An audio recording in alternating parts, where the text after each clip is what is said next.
everyone, I am Shreya, welcoming you to Ada 24/7 School.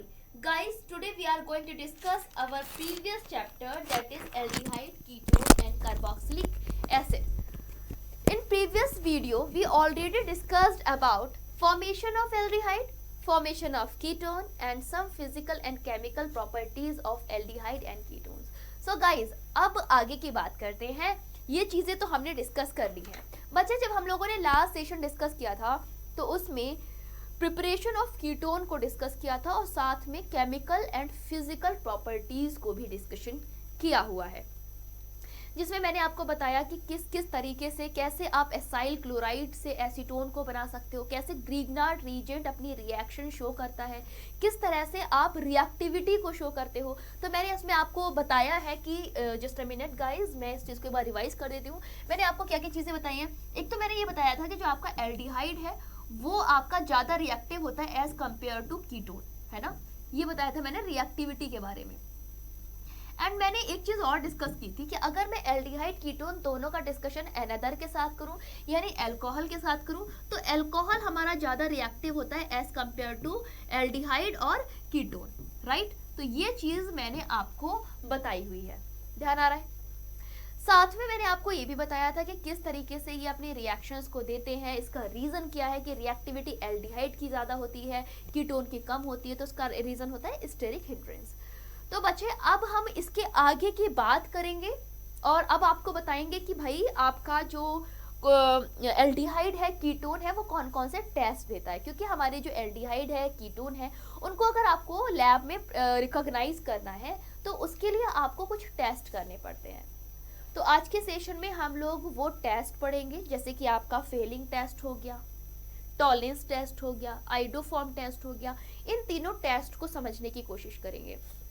साथ में बच्चे आपके एल्डिहाइड और कीटोन कौन कौन से रिएक्शंस देते हैं उनको भी डिस्कस करेंगे. जैसे पहले मैंने आपको जब अभी लास्ट सेशन में कीटोन का प्रिपरेशन बताया था तो आपको बहुत सारी रिएक्शंस भी बताई थी ना, ध्यान आ रहा है. अगर आपने वो वीडियो अभी तक नहीं देखा है तो गाइज उसको आप लोग पहले देख लेना. ये जो सेकंड वाली वीडियो है इसके बारे में डिस्कशन कर रही हूँ, पहले आप इस वीडियो को देख लेना तभी आप इस वाली वीडियो पर आना, वरना कंफ्यूज हो जाओगे कि भाई टेस्ट कहाँ से आ गए. क्योंकि बच्चे सीक्वेंस से काम चल रहा है. पहले आपको ये वाली वीडियो देखनी है जिसमें मैंने आपको फॉर्मेशन ऑफ एल्डिहाइड समझाया है, फॉर्मेशन ऑफ कीटोन समझाया है, रिमेनिंग फॉर्मेशन ऑफ कीटोन्स हमने यहाँ पर समझाए हैं सेकेंड वीडियो में, और साथ में उसकी फिजिकल और केमिकल प्रॉपर्टीज़ को भी डिस्कस किया है कि कैसे एल्डिहाइड कीटोन अपनी लगभग सिमिलर प्रॉपर्टीज़ को और कहीं कहीं पर बहुत डिफरेंट प्रॉपर्टीज़ को भी शो करते हैं. न्यूक्लियोफिलिक एडिशन रिएक्शन का भी डिस्कशन हम लोग ऑलरेडी कर चुके हैं कि किस तरीके से आपकी न्यूक्लियोफिलिक एडिशन रिएक्शन होती है. अरे ध्यान आ रहा है, मैंने आपको क्या बताया था कि जो हमारा जस्ट अ मिनट बच्चे, हम अपनी चीज़ को शुरू करेंगे बहुत अच्छे से, थर्ड टॉपिक को शुरू करेंगे, बट उससे पहले कुछ चीज़ें एक बार रिकैप होना बहुत ज़रूरी है जिससे कि आप रिलेट कर पाओ. तो मैंने आपको बताया था कि जो हमारा कार्बोनिल कंपाउंड होता है, उसके पाई इलेक्ट्रॉन्स इस ऑक्सीजन जो कि हायर इलेक्ट्रोनेगेटिव होता है उसके द्वारा अट्रैक्ट कर लिए जाते हैं, जिससे हमारा ऑक्सीजन तो हो जाता है भाई पार्शियली इलेक्ट्रोनेगेटिव और कार्बन हो जाता है पार्शियली इलेक्ट्रोपॉजिटिव. पॉजिटिव का मतलब इलेक्ट्रॉन की कमी और निगेटिव का मतलब इलेक्ट्रॉन का ज़्यादा. मतलब मैंने आपसे पैसे ले लिया तो मेरे पे तो ऋण आ गया, मेरे पे तो निगेटिव साइन आ गया. तो यस, ऑक्सीजन पे निगेटिव साइन आ गया क्योंकि उसने सारे इलेक्ट्रॉन्स कार्बन के अपनी तरफ पुल कर लिए. अब कार्बन रह गया बेचारा गरीब, उसके पास कुछ नहीं है, उसको चाहिए इलेक्ट्रॉन. तो यहाँ पर कौन आपका अटैक करेगा? न्यूक्लियोफाइल अटैक करेगा. एंड गाइस, जब आपका न्यूक्लियोफाइल जिसके पास इलेक्ट्रॉन की एक्सेस होती है, जो इलेक्ट्रॉन को डोनेट करने की टेंडेंसी रखता है, वो न्यूक्लियोफाइल आकर अटैक करेगा कार्बन के पास. क्यों? कार्बन के पास इस टाइम इलेक्ट्रोफिलिसिटी का बिहेव है, यानी एज ए इलेक्ट्रोफाइल है, इसको दिस इज इलेक्ट्रो लविंग, इसको इलेक्ट्रॉन्स की नीड है. तो ये न्यूक्लियोफाइल जब आकर परपेंडिकुलर अटैक करेगा तो आपको टेट्राहेड्रल इंटरमीडिएट देगा, राइट. और ये जो टेट्राहेड्रल इंटरमीडिएट है ये प्रोटोनेशन करके अपना एक स्टेबल न्यूट्रल फाइनल प्रोडक्ट देगा. ध्यान आ रहा है? ध्यान आया आपको? यहाँ से न्यूक्लियोफाइल आपका अटैक कर जाएगा, है ना, और आपका टेट्राहेड्रल इंटरमीडिएट प्रोडक्ट आ जाएगा. तो इस तरीके से हमारे जितने भी एल्डिहाइड्स हैं, जितने भी कीटोन्स हैं, ये न्यूक्लियोफिलिक एडिशन रिएक्शन देते हैं. और न्यूक्लियोफिलिक एडिशन रिएक्शन से कौन कौन से रिएक्शन आपके प्रोग्रेस करती हैं उसको भी मैंने डिस्कस किया, जैसे कि वुल्फ किश्नर रिएक्शन, क्लीमेंसन रिएक्शन हम लोगों ने डिस्कशन किया है, राइट।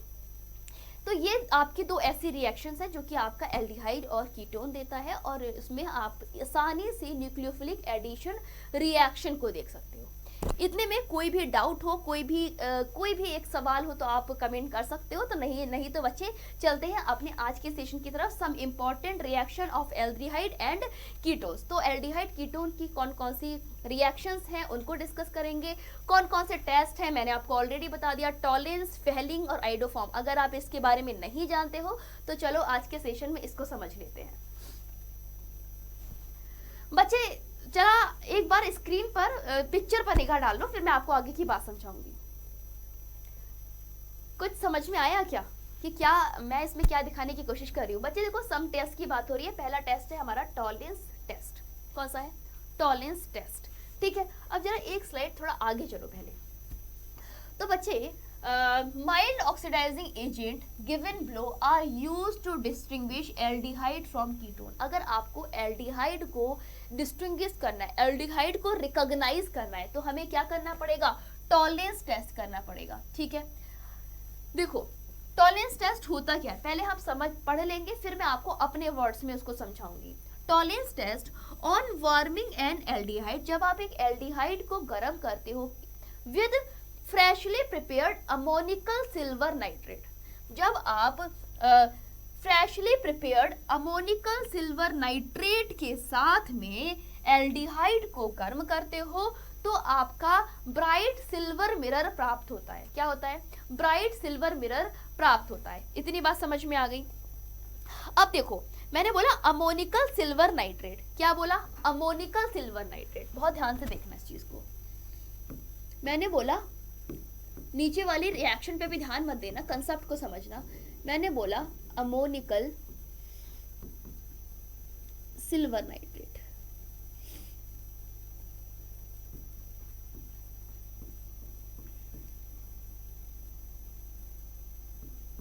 राइट? यही तो बोला। तो बच्चे, अब जब मैंने बोला अमोनिकल सिल्वर नाइट्रेट, इसका मतलब क्या हो गया? अमोनिया का मतलब NH3,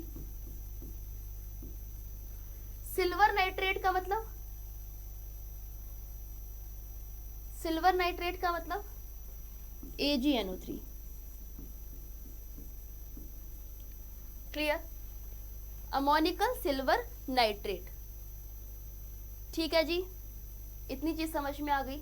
अमोनिकल सिल्वर नाइट्रेट मतलब अमोनिकल मतलब अमोनिया, सिल्वर नाइट्रेट मतलब AgNO3। क्लियर? अब देखो, जब इनकी रिएक्शन हुई तो आपको क्या मिला? व्हाइट सिल्वर मिरर मिला। Is produce due to the formation of silver metal. और ये आपका प्रोड्यूस हो रहा है किसकी वजह से? Due to the formation of silver metal, silver metal के फॉर्मेशन की वजह से। Aldehyde are oxidise to corresponding carboxylate anion. The reaction occur in alkaline medium. और इसकी वजह से जो आपका एल्डिहाइड है वो ऑक्सीडाइज किस में हो रहा है? कार्बोक्सिलेट आयन में। और ये रिएक्शन आपको दे रही है एल्कलाइन मीडियम। क्या दे रही है? Alkaline medium. तो चलो देखते हैं गाइज, ये है हमारा एल्डिहाइड जिसने आपकी Ag है ना, सिल्वर है ना, सिल्वर नाइट्रेट, तो Ag प्लस आयन और OH माइनस आयन, ठीक है। रिएक्शन हुई तो आपका क्या हुआ? ये देखो आपका क्या आ गया? एसिड आ गया, और साथ में आपको Ag और H2O मिला। तो इस प्रोडक्ट को हम क्या कहते हैं? अब इस चीज को समझने के लिए आपको चलना पड़ेगा थोड़ा पीछे। क्यों चलना पड़ेगा थोड़ा पीछे मेरे साथ में? चलो इसको देख लेते हैं।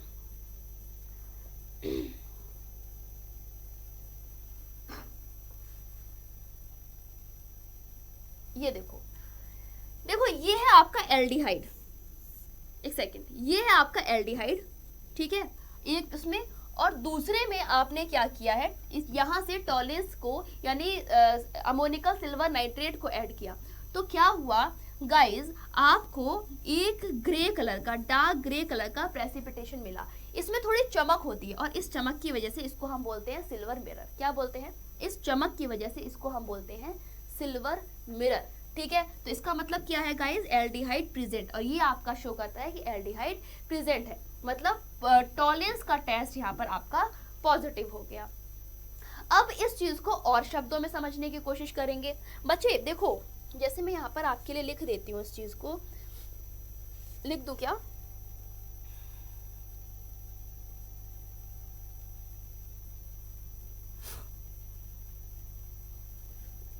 यहाँ पे लिख देती हूँ, यहाँ पे ठीक है, यहाँ लिख देती हूँ मैं आपके लिए। जैसे आपका हो गया NH3 और AgNO3, ये तो मैंने आपको बताया था क्या, ये अमोनिकल सिल्वर नाइट्रेट। अब जब इनके रिएक्शन होगी तो आपका प्रोडक्ट क्या आएगा? एक आपका आ जाएगा सॉल्ट AgNH3 का होल ट्वाइस और पॉजिटिव प्लस NO3, है ना, ये आपका क्या आ जाएगा? ये आपका आयन आ जाएगा। एंड गाइज ये इसमें आप क्या देख रहे हो? यही तो आपका टॉलरेंस रीजेंट है। AgNO3 क्या है? आपका टॉलरेंस रीजेंट है, ठीक है, जिसमें आपका Ag प्लस आयन है, राइट, है ना, क्लियर क्लियर।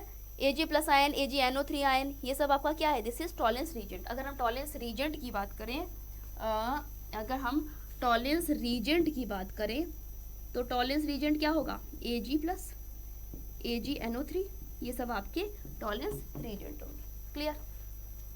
नेक्स्ट देखो, नेक्स्ट है Fehling test. Guys what is Fehling test? Fehling test comprises two solution. जो आपके फेलिंग टेस्ट है वो दो सॉल्यूशंस रखते हैं। कौन कौन से? Fehling solution 1 and Fehling solution 2, ठीक है।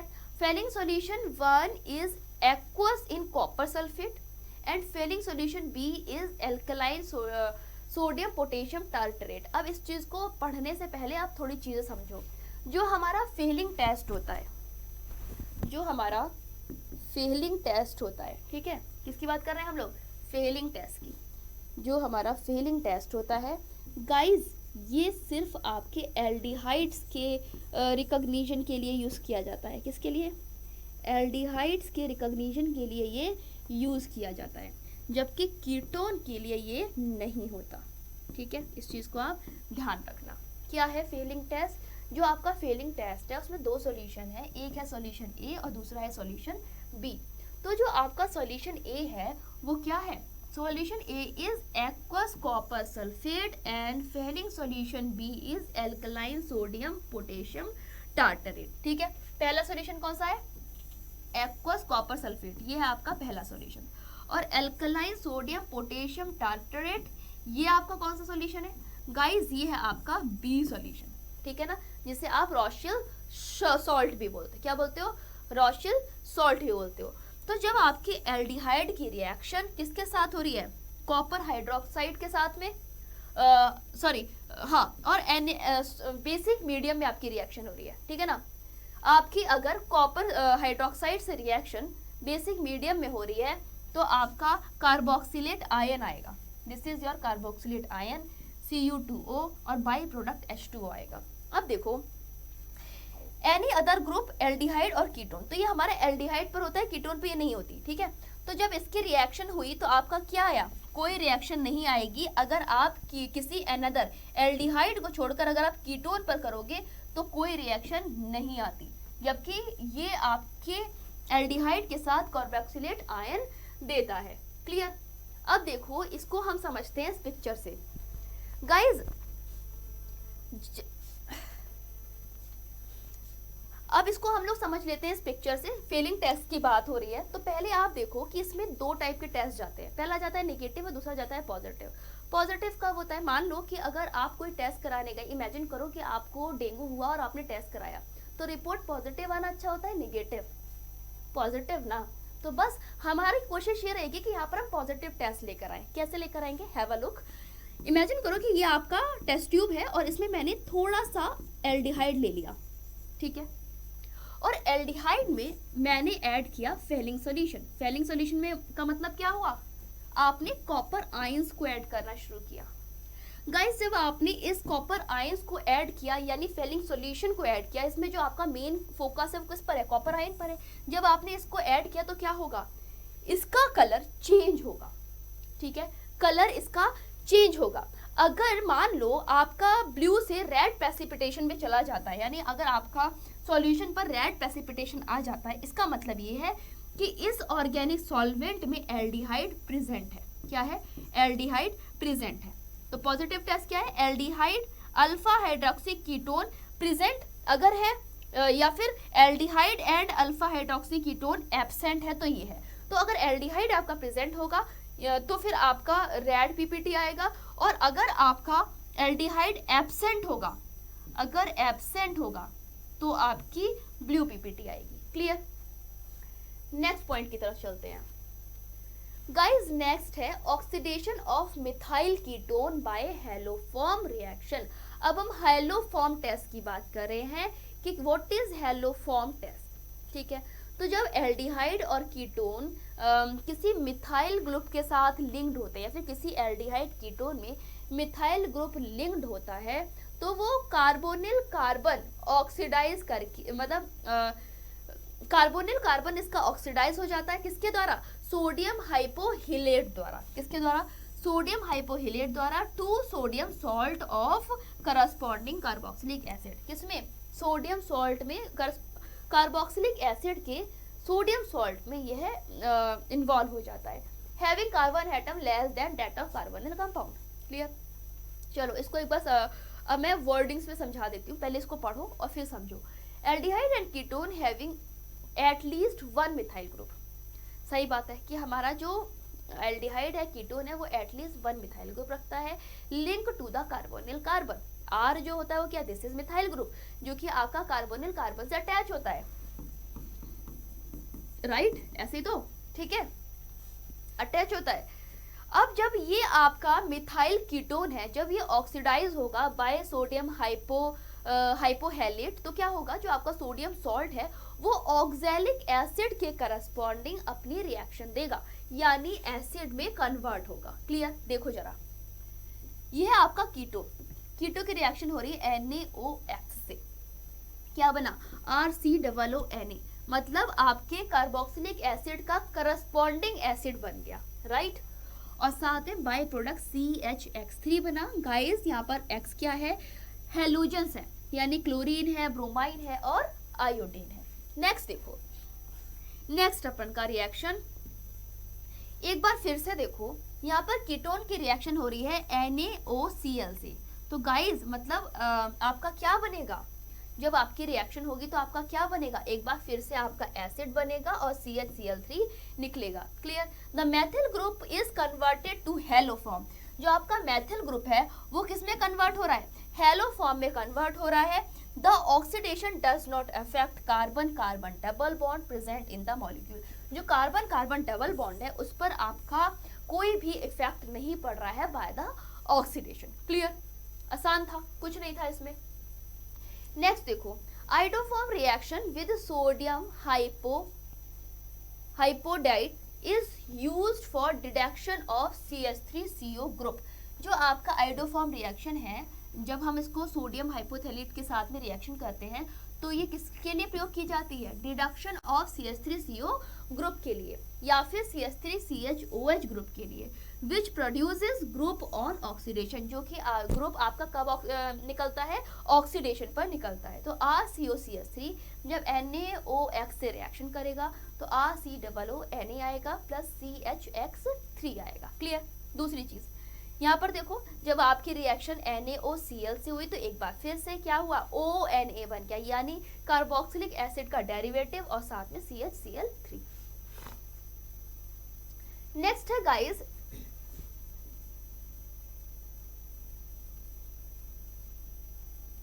नेक्स्ट है reaction due to alpha hydrogen. अब अल्फा हाइड्रोजन की वजह से क्या रिएक्शन होगी? चलो गाइस इसको देख लेते हैं।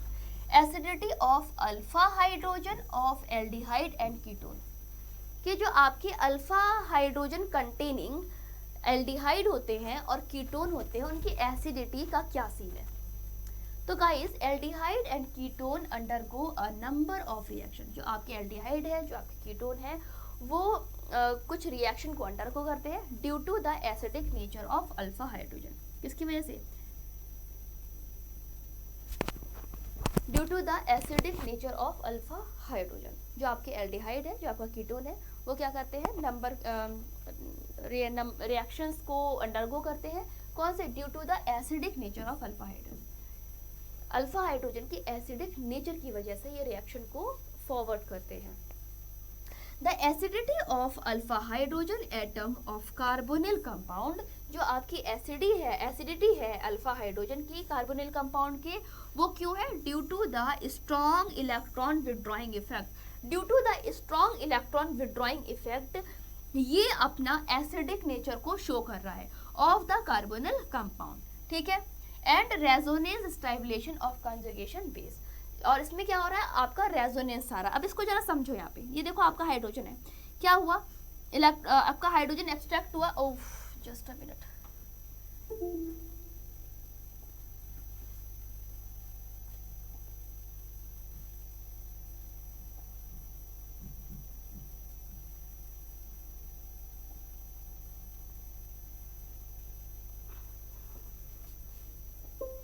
Yes yes guys. तो कहाँ पे चल रहे थे? हाँ, तो यहाँ पर आपका इसने लोन पेयर ऑफ इलेक्ट्रॉन्स दिए, है ना, रेजोनेंस हुआ। अब रेजोनेंस से क्या हुआ? दो आपके रेजोनेटिंग स्ट्रक्चर आए, एक ये आया, दूसरा ये आया। अब जब नंबर ऑफ स्ट्रक्चर आए तो क्या हुआ? स्टेबलाइजेशन बढ़ा। क्या हुआ? स्टेबलाइजेशन बढ़ा। अब ये आपका किसकी तरह काम कर रहा है? EWG की तरह, है ना। तो ये क्या करेगा? इलेक्ट्रॉन्स का डोनेशन करेगा, इसी वजह से एसिडिटी आपकी बढ़ जाएगी। क्लियर? नेक्स्ट है guys reaction due to alpha hydrogen यानी एल्डोल कंडेंसेशन। अब चलो हम लोग एल्डोल कंडेंसेशन के बारे में डिस्कशन कर लेते हैं। Aldol condensation, aldehyde and ketone having at least one alpha hydrogen. जो हमारा एल्डिहाइड होता है, जो हमारा कीटोन होता है, वो कम से कम एक अल्फा हाइड्रोजन रखता है। Undergo a reaction in the presence of dilute alkali, और डाइल्यूट एल्कली की प्रेजेंस में यह रिएक्शन करता है एज अ कैटालिस्ट। किसकी तरह? कैटालिस्ट की तरह रिएक्शन करता है और बीटा हाइड्रोक्सी एल्डिहाइड का फॉर्मेशन करता है। क्या करता है? बीटा हाइड्रोक्सी एल्डिहाइड का फॉर्मेशन करता है, जिसको कि हम गाइस एल्डोल कहते हैं। बीटा हाइड्रोक्सी कीटोन, जिसे कि हम कीटल कहते हैं, is known as aldol condensation.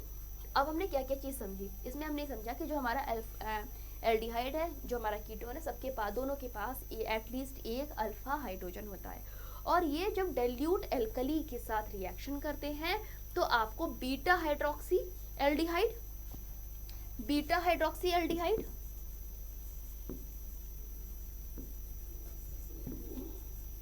यानी कि कीटल, और साथ में दूसरा यानी कि एल्डोल, और साथ में दूसरा आपको beta hydroxy ketone, beta hydroxy ketone यानी कि कीटोल देते हैं, है ना।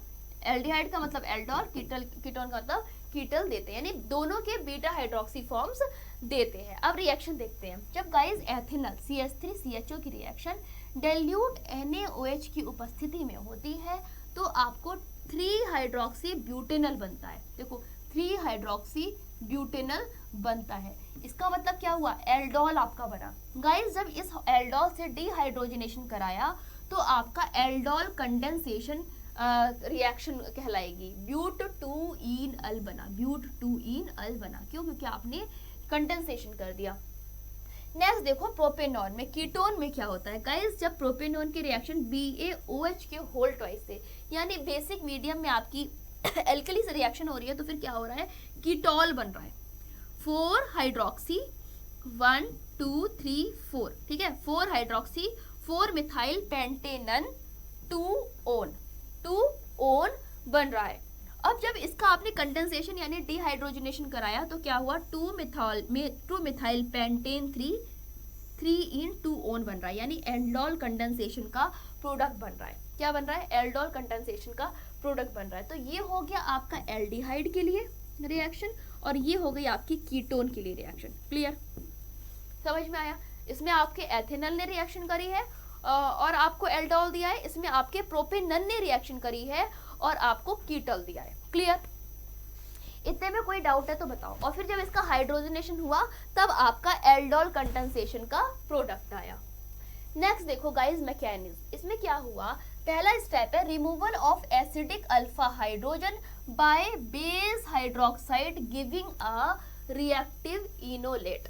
जब आप अल्फा हाइड्रोजन को रिमूव करोगे तो गाइस इसमें क्या हुआ, कीटोन पर हाइड्रोक्साइड ने अटैक किया, आपका यहाँ से हाइड्रोजन रिमूव हो, इनोलेट बना और आपका वाटर बन गया। दूसरे में देखो, nucleophilic attack on aldehyde at the electrophilic carbonyl carbon, enolate in a nucleophilic addition reaction giving intermediate alkoxide. जब आपके इनोलेट पर एल्डिहाइड का रिएक्शन हुआ तो इसने एल्कोक्साइड दिया, है ना, क्यों, क्योंकि जो ये आपका न्यूक्लियोफाइल है ये इस इलेक्ट्रोफाइल पर अटैक कर देगा और आपको क्या दे देगा, आपको एल्कोक्साइड दे देगा। स्टेप 3 में क्या करोगे, स्टेप 3 में गाइज आप डीप्रोटोनेशन करोगे।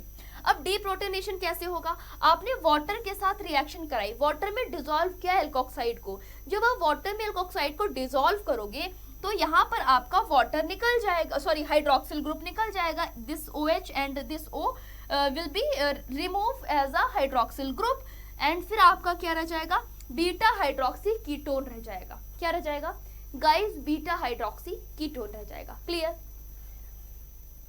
नेक्स्ट पॉइंट की तरफ चल रहे हैं, reaction due to alpha hydrogen.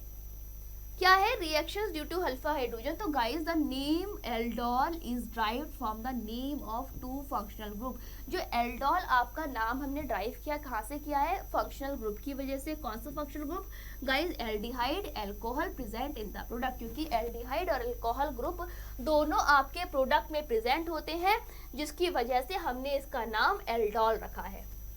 The aldol and ketol readily lose water to give alpha beta unsaturated carbonyl compound।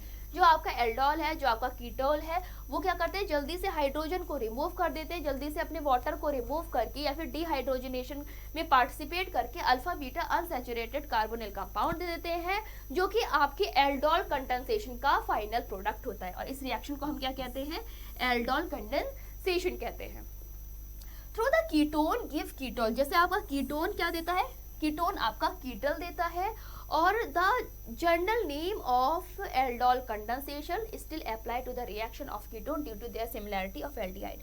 जो आपके जनरल नेम है एल्डोल कंडेंसेशन के, वो किसके द्वारा अप्लाई करते हैं, कीटोन के द्वारा, due to their similarity with aldehyde, क्योंकि वो एल्डिहाइड के साथ में सिमिलैरिटी रखते हैं।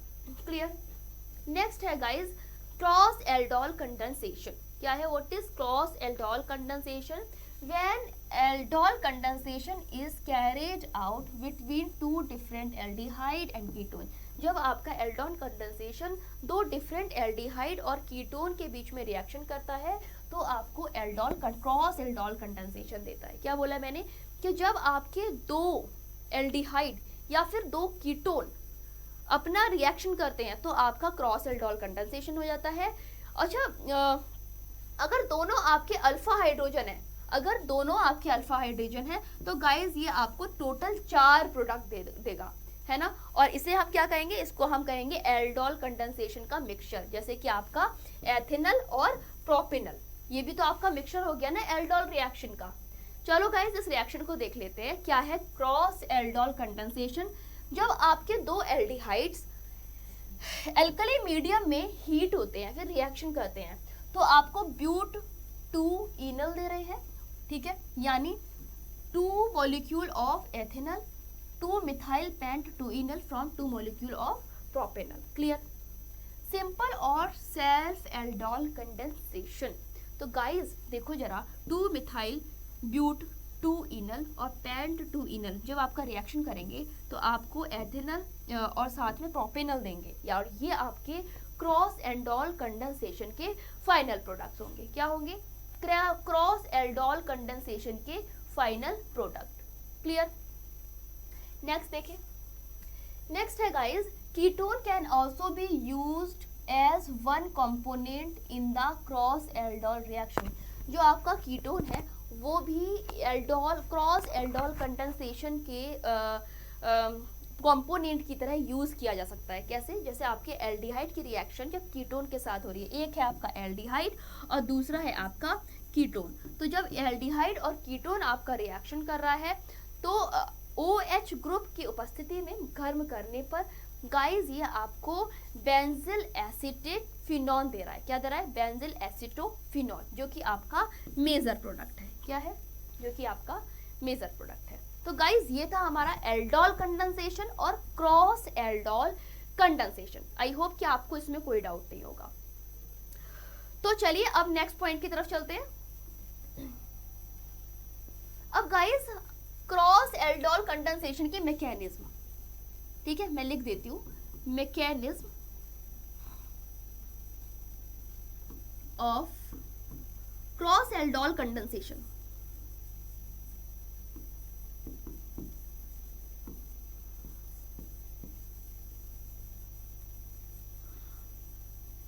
क्या है आपकी क्रॉस एल्डोल कंडेंसेशन की मैकेनिज्म? देखो यहाँ पे आपके ऑक्सीजन ने क्या किया, इलेक्ट्रॉन्स को अपनी तरफ पुल किया, तो यहाँ पर डिफिशियंसी आ गई, इस पर अटैक किया आपके न्यूक्लियोफाइल ने, तो गाइस क्या हुआ, ये आपका वाटर एब्स्ट्रैक्ट हो गया। क्लियर? अब देखो यहाँ से आपका क्या हुआ, एक बार फिर से पाई इलेक्ट्रॉन्स चले गए ऑक्सीजन के पास, यहाँ पे डिफिशियंसी आ गई जिस पर इसका अटैक गया एंड यहाँ पर एडिशन हो गया। देख पा रहे हो? एक बार फिर से इस वाटर का, जब आपने वाटर मिलाया तो क्या हुआ, ये ऑक्सीजन ये हाइड्रोजन क्या करेगा, इस प्रोटॉन को एब्स्ट्रैक्ट कर लेगा और यहाँ पर जुड़ जाएगा। क्लियर? ठीक है। और फाइनली आप क्या करोगे, यहाँ से वाटर को निकाल लोगे और आपका क्रॉस एल्डोल प्रोडक्ट आ जाएगा। अब है एल्डोल कंडेंसेशन और वर्सेस क्लैशिंग कंडेंसेशन। क्या है एल्डोल कंडेंसेशन, क्या है क्लैशिंग कंडेंसेशन, चलो देख लेते हैं। तो गाइस डेफिनेशन देख लो, एल्डोल कंडेंसेशन की डेफिनेशन क्या है, aldol condensation is a type of organic chemical reaction in which either beta hydroxyl aldehyde और beta hydroxyl ketone is form. या तो आपका बीटा हाइड्रोक्सिल एल्डिहाइड बनता है इसमें, या फिर बीटा हाइड्रोक्सिल कीटोन बनता है। Clear? Formed by the formation of इनॉल, और क्या बनाता है, कॉम्बिनेशन ऑफ इनॉल बनाता है and enolate with a carbonyl compound, या फिर कार्बोनिल कंपाउंड का इनोलिल बनाता है। नेक्स्ट है क्लैशिंग कंडेंसेशन। क्लैशिंग कंडेंसेशन क्या है, Claisen condensation is a type of coupling reaction. ये आपकी एक कपलिंग रिएक्शन है जिसमें carbon carbon bond is formed between 2 ester और 1 एस्टर, या फिर कार्बोनिल कंपाउंड, जिसमें आपका जो कार्बन कार्बन बॉन्ड है वो या तो एस्टर के बीच में बनेगा, या फिर 2 एस्टर्स के बीच में बनेगा, या फिर एस्टर और कार्बोनिल कंपाउंड्स के बीच में आपके सी बॉन्ड सी का फॉर्मेशन होगा। क्लियर? नेक्स्ट है reactant. Like guys aldol condensation का रिएक्टेंट क्या है, या तो एल्डिहाइड होता है या फिर कीटोन होता है। वहीं पे क्लैशिंग कंडेंसेशन का आपका रिएक्टेंट क्या है, एस्टर। ठीक है। एंड प्रोडक्ट की बात करते हैं। एंड प्रोडक्ट क्या है, आइदर ए बीटा हाइड्रोक्सिल एल्डिहाइड और बीटा हाइड्रोक्सिल कीटोन। या तो ये आपका बीटा हाइड्रोक्सिल एल्डिहाइड प्रोडक्ट होगा, या फिर बीटा हाइड्रोक्सिल कीटोन इसका प्रोडक्ट होगा। जबकि क्लैशिंग कंडेंसेशन में क्या होता है, या तो आपका बीटा कीटो एस्टर होता है, या फिर बीटा कीटो डाई कीटोन होता है। ठीक है, बीटा कीटो एस्टर या फिर बीटा डाई कीटोन इसका प्रोडक्ट होता है। ठीक ना। लास्ट देखो कैटालिस्ट रीजेंट क्या है। तो गाइज आपके एल्डोल कंडेंसेशन में स्ट्रॉन्ग बेस या फिर strong acid as a catalytic base की तरह यूज, रीजेंट की तरह यूज किया जाता है। जबकि क्लैशिंग कंडेंसेशन में क्या है, the base that do not undergo nucleophilic reaction. जो रिएक्शन आपके न्यूक्लियोफिलिक में ऐड नहीं होती, ऐसे बेस को हम यूज करते हैं with carbonyl compound atom required, और इसमें कार्बोनिल कंपाउंड अवश्य रिक्वायर्ड होता है। क्लियर? अब हम कुछ अनदर रिएक्शन की बात कर लेते हैं। कौन कौन सी कुछ अनदर रिएक्शन है, चलो गाइज उनको भी देख लेते हैं। पहली है Cannizzaro reaction. Cannizzaro reaction, aldehyde which do not have an hydrogen atom. Aldehyde जो कि एक हाइड्रोजन एटम को नहीं रखती है, ठीक है, अंडरगो सेल्फ ऑक्सीडेशन, है ना, सेल्फ ऑक्सीडेशन को एक्सर्ट करती है, रिडक्शन को एक्सर्ट करती है on heating with concentrated alkali. और किसके, जब आप कंसंट्रेटेड एल्कली के साथ इसे हीट करते हो तो फिर आपको ये सेल्फ ऑक्सीडेशन या रिडक्शन रिएक्शन के थ्रू आपको फाइनल प्रोडक्ट देती है। इस रिएक्शन में 1 मोल ऑफ एल्डिहाइड रिड्यूस होता है। ठीक है, 1 mole of aldehyde reduce to alcohol. जो आपका एल्डिहाइड है वो अल्कोहल में रिड्यूस होता है, while another oxidize to carboxylic salt, जबकि दूसरा एल्डिहाइड आपका कार्बोक्सिलिक सॉल्ट में कन्वर्ट होता है। तो यस गाइस, आपके फॉर्मेल्डिहाइड की रिएक्शन हो रही है कॉन्सेंट्रेटेड कोएच के साथ में। जब इसे गर्म किया जा रहा है तो मीथेनॉल बन रहा है और पोटेशियम फॉर्मेट बन रहा है। क्लियर? इतने में कोई डाउट है 1% भी तो बताओ, नहीं तो नेक्स्ट पॉइंट की तरफ चलते हैं। नेक्स्ट पॉइंट की तरफ चलते हैं गाइस। नेक्स्ट पॉइंट क्या कह रहा है, अब देखो फॉर्मेल्डिहाइड की रिएक्शन आपकी KOH के साथ में हो रही है तो मीथेनॉल और पोटेशियम फॉर्मेट बन रहा है। इसी तरीके से बेंजिल्डिहाइड की रिएक्शन हो रही है गाइस कॉन्सेंट्रेटेड NaOH के साथ। जब इसको गर्म किया जा रहा है तो बेंजाइल अल्कोहल और सोडियम बेंजोएट बन रहा है। क्या बन रहा है? बेंजोइल अल्कोहल और सोडियम बेंजोएट बन रहा है। कब? जब आपके बेंजिल्डिहाइड की रिएक्शन NaOH के साथ हो रही है और जब इसे हीट किया जा रहा है तो आपको बेंजाइल अल्कोहल और सोडियम बेंजोएट बन रहा है। नेक्स्ट देखो मैकेनिज्म ऑफ कैनिज़ारो रिएक्शन। कैसे है मैकेनिज्म? देखो पहली रिएक्शन में क्या है, आपका न्यूक्लियोफाइल अटैक करेगा कार्बोनिल ग्रुप पे और डाई एनाइन बनाएगा। तो देखो ये है आपका एल्डिहाइड जिसपे न्यूक्लियोफाइल ने अटैक किया। जब न्यूक्लियोफाइल आपके कार्बोनिल कार्बन पर अटैक करेगा तो आपका क्या बनेगा? इंटरमीडिएट बनेगा। अब इस इंटरमीडिएट में से ये न्यूक्लियोफाइल इस वाटर को एब्स्ट्रैक्ट करके डाई एनाइन बनाएगा, इस हाइड्रोजन को एब्स्ट्रैक्ट करके डाई एनाइन बनाएगा। नेक्स्ट देखो option step 2 conversion of dianion. जो डाई एनाइन आपका बना, अब इसका कन्वर्जन करेंगे किसके साथ में? कार्बोक्सिलेट के साथ में, to another and another aldehyde to alkoxide ion. तो जब आपने कार्बोनिल कंपाउंड लिया, उसका जब डाई एनाइन के साथ रिएक्शन किया तो आपका कार्बोक्सिलेट बना और एल्कोक्साइड बना। क्लियर? अब गाइस स्टेप 3 में क्या होगा? प्रोटोनेशन होगा एल्कोक्साइड का। तो जब आपने एल्कोक्साइड का प्रोटोनेशन कराया तो आपका एल्कोहल बना और साथ में बाय प्रोडक्ट हाइड्रोक्साइड आया। गाइस ये आपका कार्बोनिल आयन क्या करेगा? हाइड्रोनियम आयन के साथ इंटरैक्ट करेगा और आपको कार्बोक्सिलिक एसिड देगा। यानी कैनिज़ारो आपको क्या दे रहा है? घुमा फिरा के कार्बोक्सिलिक एसिड दे रहा है। और ये 3 स्टेप में पूरा है। पहली रिएक्शन में आपने न्यूक्लियोफिलिक अटैक कराया, दूसरे में कन्वर्जन ऑफ डाई एनाइन कराया, थर्ड में आपने प्रोटोनेशन कराया और आपका फाइनल प्रोडक्ट आ गया। नेक्स्ट देखें क्या? नेक्स्ट पॉइंट है guys aldol condensation and Cannizzaro reaction. तो एल्डोल कंडेंसेशन में आपका डाइल्यूट बेस यूज होता है और अल्फा हाइड्रोजन कंटेनिंग एल्डिहाइड या फिर कीटोन बनता है। ठीक है, होता है। और फाइनल प्रोडक्ट आपका आता है बीटा हाइड्रोक्सी कीटोन या फिर एल्डिहाइड। नेक्स्ट है कैनिज़ारो। कैनिज़ारो में आपका कॉन्सेंट्रेटेड बेस यूज होता है। दूसरा जो इसमें सब्सट्रेट लिया जाता है वो आपका एल्डिहाइड होता है विदाउट अल्फा हाइड्रोजन। किसके बिना? Without alpha hydrogen. और इसमें जो प्रोडक्ट बनता है वो कौन कौन सा बनता है गाइस? एक तो एसिड बनता है और दूसरा आपका एल्कोहल बनता है। ठीक है, और ये आपकी कौन सी रिएक्शन कहलाती है? ये थर्ड ऑर्डर डिसप्रपोर्शन रिएक्शन कहलाती है। क्लियर?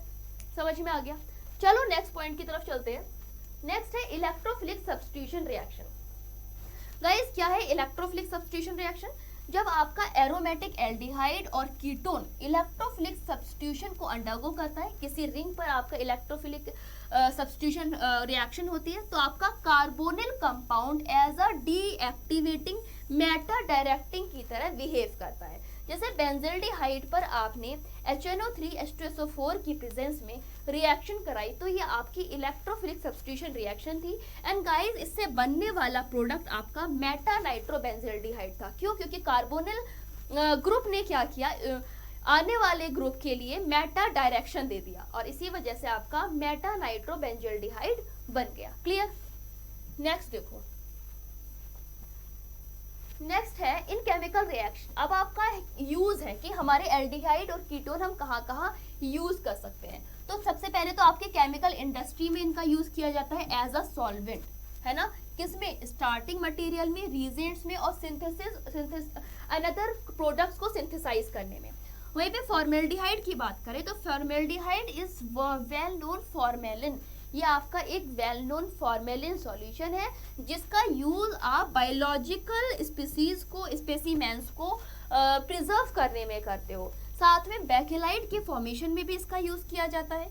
यूरिया फॉर्मेल्डिहाइड ग्लू और अनदर पॉलीमेरिक टर्म्स को बनाने में, पॉलीमेरिक प्रोडक्ट्स को बनाने में प्रयोग होता है। तो ये हो गए इसके कुछ इंपॉर्टेंट टर्म्स जो कि आपको पता होने चाहिए।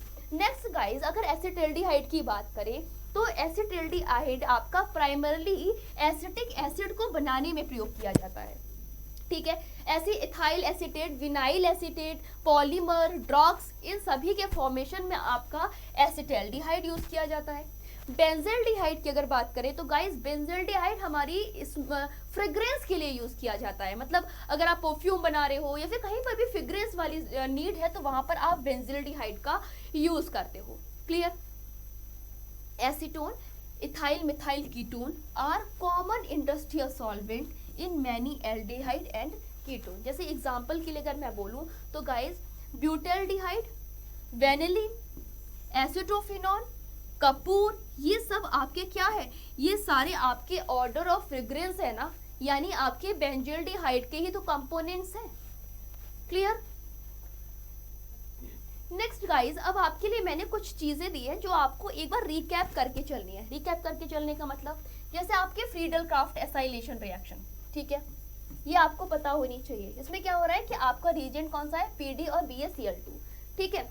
नेक्स्ट देखो गाइस, HVZ रिएक्शन, हाफमैन, देखो इसमें आपका रिएजेंट क्या आ रहा है, NaOH, और बेंजल्डिहाइड के साथ रिएक्शन हो रही है, अल्कोहल और आपका साथ में कार्बोक्सिलिक एसिड का सब्स्टिट्यूटेंट बन रहा है, या फिर कहना चाहिए सब्स्टिट्यूट बन रहा है। नेक्स्ट है एल्डोल कंडेंसेशन, जो कि जस्ट अभी हम लोगों ने पढ़ी थी। इसका रिएजेंट क्या है, एसिडिक AlCl3। नेक्स्ट देखो Cannizzaro reaction, guys Cannizzaro reaction का आपका रिएजेंट आपको ध्यान रखना है, ब्रोमाइड एंड रेड फास्फोरस। जब ये रिएक्शन करते हैं तो आपको क्या देते हैं, कार्बोक्सिलिक एसिड। नेक्स्ट देखो रोजेनमोंड रिएक्शन, तो रोजेनमोंड रिएक्शन के आपके रिएजेंट आपको याद रखने। इसमें ये जो टेबल है ना, ये सिर्फ आपको रिएजेंट को फोकस करने के लिए, आपने रिएक्शंस तो कई बार पढ़ ली है, बट आपको रिएजेंट जो लर्न रखने हैं उसके लिए मैंने यहाँ पर आपके लिए टेबल लगाई है। तो गाइज रोजेनमोंड की बात करें तो SnCl2 और HCl, साथ में वाटर का आपका एडिशन होता है। क्लियर? इसी तरीके से अगर स्टीफन रिएक्शन की बात करें तो एल्डिहाइड जब बेस के साथ या फिर एल्कलाइन मीडियम में रिएक्शन करता है तो आपको क्या देता है, स्टीफन रिएक्शन देता है। क्लियर? नेक्स्ट देखो गाइस पर्किन रिएक्शन, जो कि आपके सिलेबस से निकल चुकी है तो उसको डिस्कशन नहीं करते हैं, विटिंग के देख लेते हैं। विटिंग में क्या है, आपका रिएक्शन हो रहा है, देख पा रहे हो किस पे, कार्बोनिल कंपाउंड पे। तो यस गाइस ये भी बहुत इंपॉर्टेंट है, जिसमें आपका PPS3 आपका ऐड हो रहा है। नेक्स्ट है पॉलीमराइजेशन, तो जितने भी आपके एल्डिहाइड्स है तो एल्डिहाइड्स आपका क्या कर रहे हैं, para formaldehyde, Meta formaldehyde, para hydroxyl formaldehyde, Meta formaldehyde, ये सारा फॉर्मेशन आपका कौन कर रहा है, एक सिंपल एल्डिहाइड कर रहा है, जब नंबर ऑफ टाइम आपके एल्डिहाइड्स कंबाइन हो रहे हैं या फिर पॉलीमराइज हो रहे हैं। Clear guys? तो ये था हमारा टॉपिक, जिसमें गाइस हम लोगों ने प्रिपरेशन ऑफ कीटोन और कुछ टेस्ट और रिएक्शंस के बारे में पढ़ा। मतलब कि आपने आज के सेशन में कीटोन और साथ में उससे रिलेटेड जितने भी टेस्ट थे, एल्डिहाइड से रिलेटेड जितने टेस्ट और रिएक्शंस थी, सब खत्म कर लिया है। अब अगले सेशन में हम लोग पढ़ेंगे कार्बोक्सिलिक एसिड।